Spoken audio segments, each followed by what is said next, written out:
최재형 목사가 지난 2022년 김건희 여사에게 명품백을 건넨 뒤 대통령실 관계자로부터 서초동을 언급하는 연락을 받은 것으로 알려졌습니다. 법조계에 따르면 최 목사는 지난달 31일 검찰 소환 조사 당시 대통령실 조모 과장과의 통화 녹취를 제출했습니다.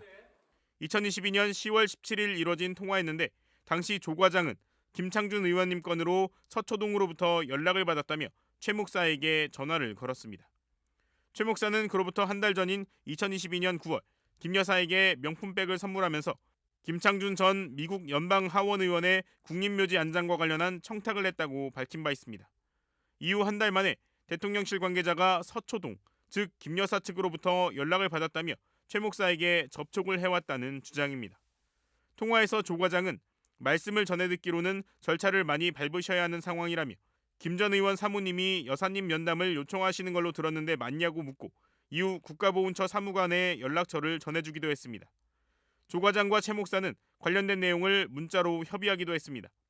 다만 최 목사의 김 전 의원 관련 청탁과 김 전 의원 가족의 김 여사 면담 요청이 최종적으로 수용되지는 않은 것으로 알려졌습니다. 최 목사 측은 또 윤 대통령 취임 직후인 2022년 6월 17일 김 여사와 나눈 카카오톡 메시지도 공개했습니다. 이 메시지에서 최 목사는 샤넬 브랜드 로고가 새겨진 종이 가방 사진을 보내며 그냥 평범한 만남 인사다. 티타임 기대하고 가는 것이라며 만남을 요청했고 김 여사는 이번 주일은 너무 꽉 차 있었다. 일요일이나 월요일은 어떠시냐고 응답했습니다. 최 목사 측은 실제로 사흘 뒤인 6월 20일 김 여사와 처음 만났고 샤넬 화장품과 향수 등 선물을 전달했다고 주장했습니다. 또 이날 김 여사가 누군가의 전화를 받고 그분을 금융위원으로 임명하라는 얘기냐고 답하는 모습을 목격했다며 당시 상황을 적은 6쪽짜리 메모를 검찰에 제출했습니다. 이런 가운데 이원석 검찰총장은 김 여사 소환 필요성을 묻는 질문에 대해 법 앞에 예외도, 특혜도, 성역도 없다며 수사팀에서 바른 결론을 내릴 것으로 믿고 있고 그렇게 지도하겠다고 답했습니다.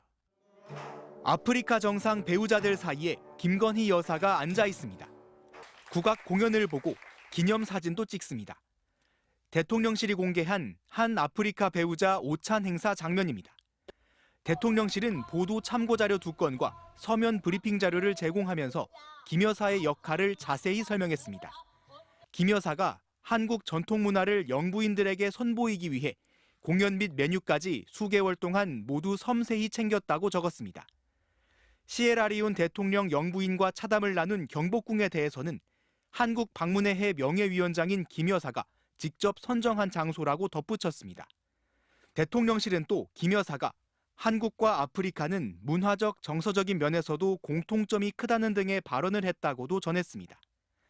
지난달 말 아랍에미리트 대통령의 국빈 방한 때도 대통령실은 김 여사가 1년 전부터 섬세하게 국빈 방한 준비를 고민해온 것으로 안다는 설명까지 내놨습니다. 명품백 수수 영상이 공개된 뒤 총선 이후까지 5개월간 잠행을 이어가던 모습과는 확연히 대비됩니다. 검찰의 소환 조사 방침이 사실상 정해진 상황에서 적극적인 행보를 통해 정면 돌파하겠다는 의도로 보입니다. 여권 일각에선 우려를 내비치면서도 어쩔 수 없는 것 아니냐는 반응이 나왔습니다. 자중해야 된다. 이런 여론이 없는 것은 아니라는 걸 제가 알고 있습니다. 아프리카에서도 이제 배우자들이 같이 나오는데 대통령 혼자 나갈 수는 없는 노릇 아니겠습니까? 도이치모터스 주가 조작과 명품백 수수 의혹 등 김건희 여사에 대한 검찰 수사는 여론의 압박에 속도를 내는 측면도 없지 않습니다. 대통령실의 김건희 여사 띄우기는 이 여론을 바꿔보겠다는 계산에서 나온 걸로 보입니다. MBC 뉴스 홍익표입니다. 더불어민주당이 김건희 여사 종합특검법을 발의했습니다. 대통령이 거부권을 행사해 폐기됐던 법안이지만 이번엔 종합이라는 단어가 붙어 부활했습니다. 김건희 씨는 헌법에서 부정하는 특수 계급이라도 되는 것입니까? 모든 국민이 법 앞에 평등하다는 진리를 김건희 종합특검 법안을 통해 증명하겠습니다. 21대보다 수사 대상은 더 넓어졌습니다. 도이치모터스 주가 조작은 물론 양평 고속도로 노선 변경 특혜 의혹, 명품 가방 수수 의혹 등 7대 의혹과 관련 공무원의 불법 행위도 특검이 수사하도록 했습니다. 민주당과 조국혁신당이 특별검사 2명을 추천해 1명을 임명하도록 했고 최장 6개월 동안 100여 명의 수사 인력을 투입하도록 했습니다. 법안엔 18명의 의원들이 이름을 올렸습니다. 대표 발의한 이성윤 의원은 서울중앙지검장 시절 이른바 채널A 사건의 수사 과정에서 윤석열 당시 총장과 갈등을 빚었던 인물입니다. 아직 당론은 아니지만 민주당은 김 여사 종합특검법도 당론으로 추진할 계획이라고 밝혔습니다. 연이틀 특검으로 압박하고 있는 민주당은 최상병 특검법의 최종 목표가 윤석열 대통령이라는 점을 분명히 못 박았습니다. 대통령실의 개입 사건이 대통령 직접 개입 사건으로 완전히 판이 뒤집어졌습니다. 이제 해병대 특검은 윤석열 특검이 되어야 합니다. 범야권도 공세에 가담했습니다.